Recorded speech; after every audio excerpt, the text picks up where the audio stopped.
people often struggle with self-compassion when they have OCD.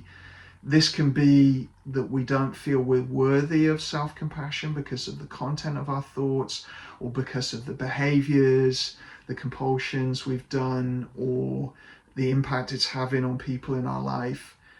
And what we need to do is realize that we wouldn't feel that way about anyone else. Very rarely I've worked with clients when they do feel they would be judgmental of others. And normally that's because they're not seeing the behavior they did was them as a child. They didn't know what they know now. They weren't supported well by adults or a culture or a system around them that could help them navigate these confusing and difficult times, as is the case in real event OCD. But most people can see that they would be compassionate to their best friend or a family member or another person struggling with OCD that they know.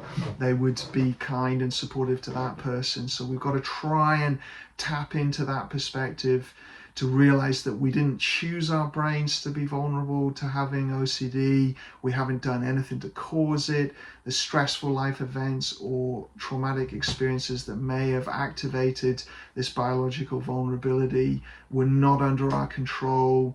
We didn't access treatment probably quick enough, and that wasn't our fault. We weren't well supported through that process. So the wisdom of knowing that none of it is our fault, but also the wisdom to understand that we're the only one that can do recovery. We're the only one that can put in the hours of practice to do the exposure work, to do the ACT skill development or other skill development, to learn to handle the intrusive thoughts and stay focused on the type of life we want to live.